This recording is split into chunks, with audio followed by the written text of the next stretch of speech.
Hey guys, Ryan and Selena Frederick here. Today we want to talk about, or we want to rather, okay. Okay. Hi, we're Ryan and Selena Frederick. We've been married since college. We've had lots of good times and plenty of bad. We don't know everything about marriage, but what we do know, we'll share openly and honestly. Welcome to Fierce Marriage. Hey guys, Ryan and Selena Frederick here with Fierce Marriage, and today we just want to spend a few minutes discussing the simple question, is your phone hurting your marriage? Mm-hmm. And I think it's a relevant question. Yeah. I know for us, I feel constantly convicted in this area because my whole life is on the internet. Everything that I have to do work-wise and play-wise and fun-wise and relationally is all in this little device. Right. And it's always asking for my attention. Now what I find is I feel like I'm addicted to it. Right. I wake up in the morning, it's the first thing I'm thinking about is those emails that are coming through, the notifications. Yeah. Did everybody like that post that I shared on Facebook the night before, we so easily Instagram? fall into that. Right. We want that affirmation. We want that approval so badly that it becomes kind of this trap that we fall into. Right. And kind of what has brought about this whole conversation between us is this book by Tony Reinke. Is that how I said his name? I think so. Yeah. It's 12 Ways Your Phone is Changing You. And we have just started this, which is why we're just posing the question. Yeah. But truly, it's been power-packed from like the beginning. He does an incredible amount of research. He's amazing. Very scripture-oriented, scripture-based. Very rooted in scripture. Yes. So it's really helped us to kind of ask these conversations because even, as a mom, I struggle. Right. Like, I don't want my kids seeing my phone as like this appendage. Appendage. It's appendix on the inside. This appendage to, my life. I don't want my kids bringing me my phone thinking that I have to have it.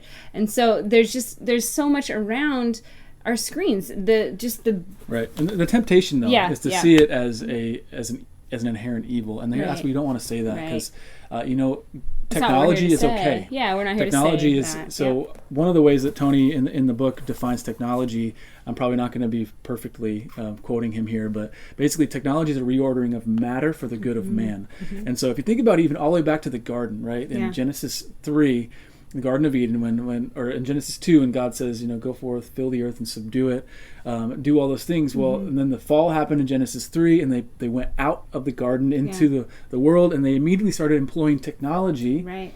The ideas of cultivating land and planting and tilling soil and planting crops and reaping those harvests. Mm-hmm. That's all technology. They're reordering the land. Mm-hmm. Tony talks about this in his book, reordering the soil to create a harvest that is for human good, right? If you think about it, that's all phones are anyway. Right. Phones are just a reorienting of raw materials, of repositioning them and making them work in a way that can be a tool for our good and for God's glory. Now the question is what does that mean in your marriage for your phone to be a tool and not an obsession? Which I feel like that is my tendency.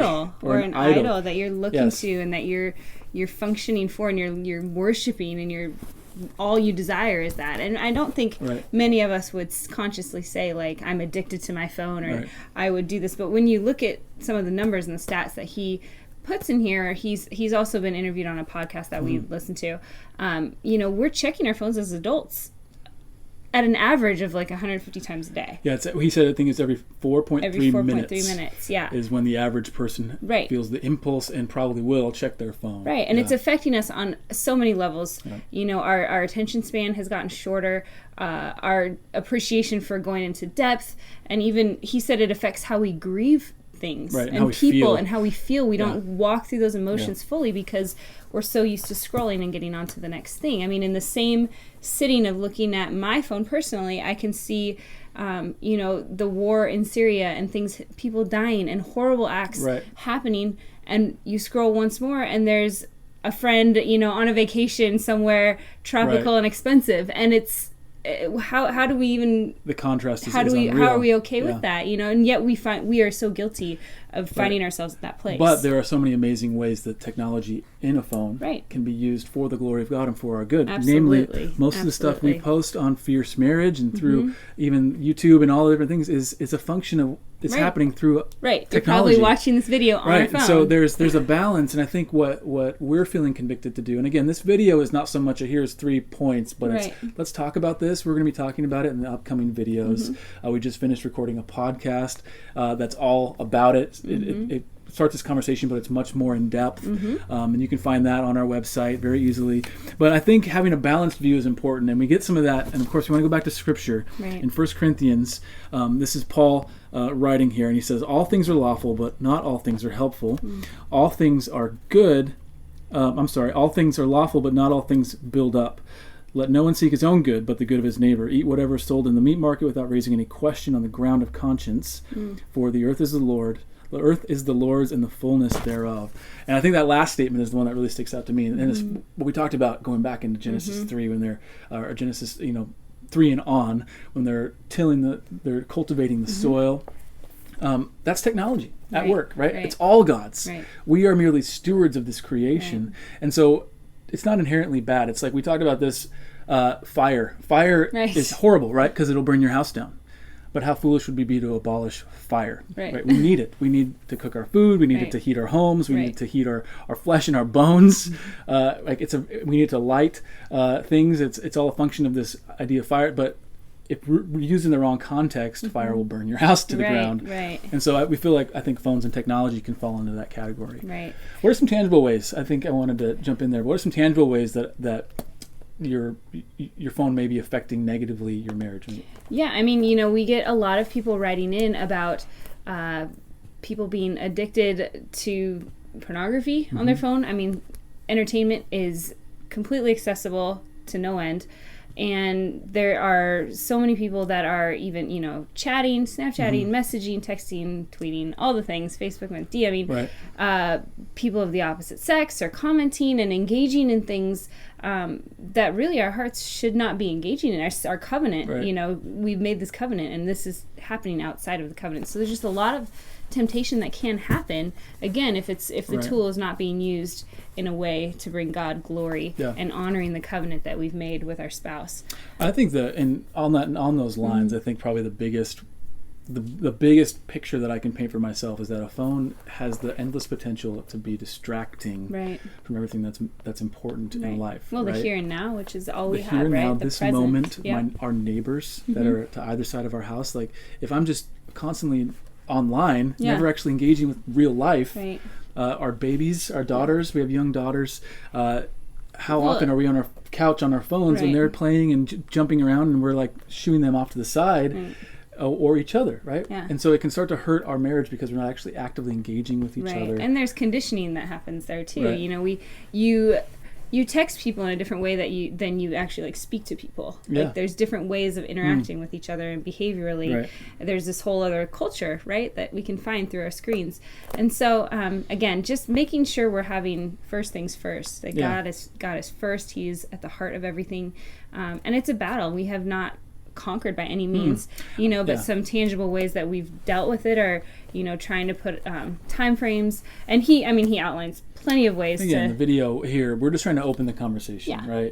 And sorry, there's I like getting into tangibles. There's some questions in this book that we're just going to read to you. Just a few, we're going to continue reading through this, but we just felt so convicted, and it's very timely for us. But there's a few questions that Selena's going to read that we found more convicting than we feel comfortable with. Right. Do my smartphone habits provide an easy escape from sobered thinking about my death, the return of Christ, and eternal realities? Which was kind of funny because it's a little dark, but for me, not funny, dark. But for me, I've been following some hard stories, like health-wise, with some people, and that has actually brought me to think more and more about my finiteness, I guess, and about the end times and the return of Christ. It's really built my hope, built my faith. Do my smartphone habits preoccupy me? Oh, that's not. Read number 2 there. Okay, Sorry, we have a few that we're going through. Do my smartphone habits reveal a compulsive desire to be seen and affirmed? Yeah, one of the things he talks about is, I think it's Descartes. He's the philosopher that coined the phrase, I think, therefore I am, and how that's evolved into I connect, therefore I am, meaning you have to be where everybody is, and how even now it's I am liked, therefore I am. And so it becomes this compulsive need to be affirmed in everything we do. And we can go on and on and on. And let's read the... okay, you got to go in there. Just do my smartphone habits disengage me from the needs of the neighbors God has placed right in front of me? You guys, these are three. This is 3 of 10 questions like this that are just like reading your mail. Yeah. And so in the best way, though. They've been super convicting, but again, in the best way. It's been really encouraging and challenging, but it doesn't feel like, oh, I'm just a failure. I give up. I'm not going to try this. It's this is the way that God is like illuminating for us to live out His purpose, to have all that He's created us to have, and to experience it. Come high waters or whatever, we're high or low, we're all experiencing Jesus. That's good. Through and through, and His grace is there to fill us, to lead us, to take us through these hard times, to take us through the good times. And I feel like when we are on our phones, that you don't get the full breadth of that. You just kind of, it feels like you're living like a watered down version of life. Yeah.